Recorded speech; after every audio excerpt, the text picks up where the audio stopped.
to LyraPulse, the podcast that explores the intersection of logic and empathy, data and narrative, structure and story. I'm Bhakti and I spend most of my time advising governments and impact driven organizations on complex transformation strategies.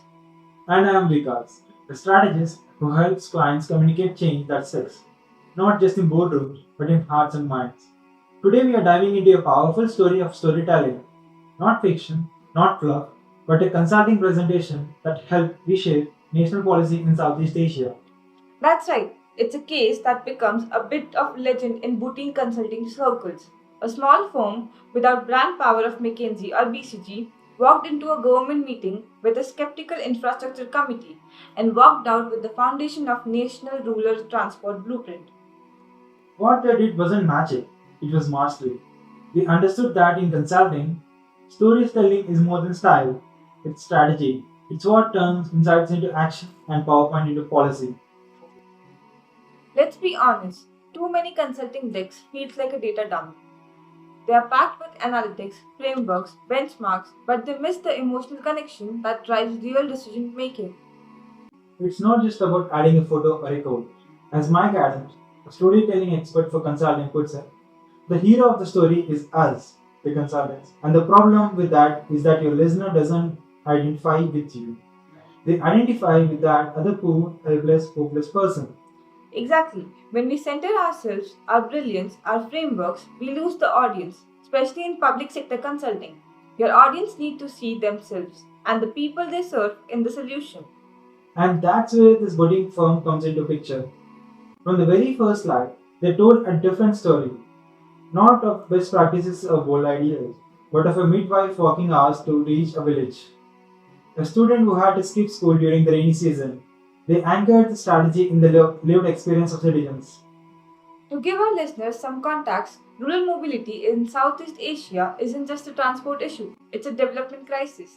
According to UNESCO, in some countries, fewer than half of rural residents live within 2 kilometers of an all weather road, and in others, fewer than 10% of rural roads are paved. That kind of inaccessibility doesn't delay progress, it derails lives. A student from Nepal even linked poor transport connectivity to increased perinatal mortality in hilly areas. Isn't about asphalt, it's about access to schools, hospitals, and to hope. And yet, most transport policy in the region have been urban focused. There's been an assumption that what works in the cities can be transferred to rural settings, but this ignores the terrain, the seasonal disruptions, the gender dimension of access, and the social economic isolation in the rural areas. The ASEAN Master Plan on Rural Development really hits the mark, highlighting that mobility isn't just about moving from point A to point B, but about ensuring equal opportunity, especially for the most vulnerable communities. That's exactly the lens this firm used in shaping their approach. Let's break down their presentation. Structurally, it followed consulting best practices, title slide, executive summary, issue framing, recommendation, implementation roadmap, and appendix. But what made it remarkable was the integration of story throughout. Slide 1. A quote from a community leader talking about how transport delays led to missed harvest markets. Slide 2. A photo essay from field visits. Slide 3. A map overlaid with accessibility data showing where roads ended and walking paths began. And importantly, every data visualization was simplified but not simplistic. The form followed a principle we love. If someone glances at the slide for 5 seconds, they should get the takeaway. That's especially important for the high stakes government setting where attention is short and decisions are political. And they didn't just present challenges, they painted a transformation journey, current state, path of change, and desired future. And they didn't position themselves as the saviors, they positioned the government officials as the heroes. That's what Mike Adams meant. The story wasn't here's what we recommend. It was here's what your people are living and here's how you can change that narrative. One of the most elegant aspects was how they balanced emotional appeal with analytical rigor. For example, while they began with testimonials, they moved quickly to heat maps, budget allocations, and ROI calculations on rural connectivity. It wasn't emotion versus logic, it was emotion and logic. That's the holy grail in consulting presentation. Engage the heart, satisfy the head, and empower the hands. meaning evoke empathy, provide evidence, and show actionable next steps. On budget slides, instead of showing 10 subcategories, they grouped expenditures into three buckets: infrastructure, capability building, and maintenance. That made the numbers comprehensible, not just impressive.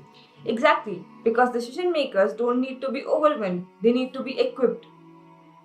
Third key element of the deck, and often the missing piece in consulting presentation, was a detailed phase implementation roadmap.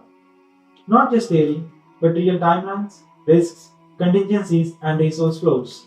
That's crucial because one of the biggest fears clients have is getting sold a strategy they can implement. But this firm included pilot areas, early indicators, funding pathways, and alignment with existing policies.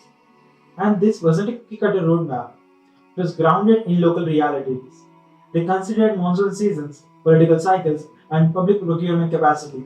That pragmatism, combined with vision, is what built trust. And ultimately, that trust led to buy in. The government body didn't just accept the presentation, they adopted it as the blueprint from national transport reform over 5 years. Let's talk about outcomes. This deck became more than a presentation, it became a policy catalyst. It shaped the legislation, it guided budget allocation, it changed how transport projects were prioritized in the country. And think about that a boutique firm without a giant brand name made that happen because they understood that in consulting, how you communicate is as important as what you recommend. They didn't just analyze, they inspired.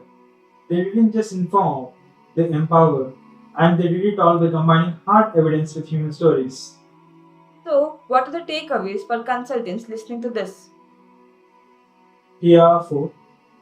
Start with human impact. Frame your presentation with real people's stories, not as anecdotes at the end, but as a narrative spine of your story. Second, visualize data with simplicity and purpose. Think clarity over complexity. What's the one takeaway from every chart? If it takes more than a few seconds to grasp, it's too much. Third, structure the logic narrative workflow.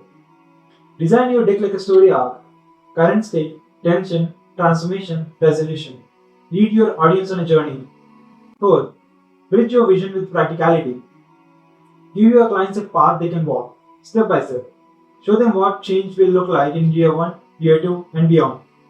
And above all, position your client as the hero. Your job isn't to shine, your job is to help them lead.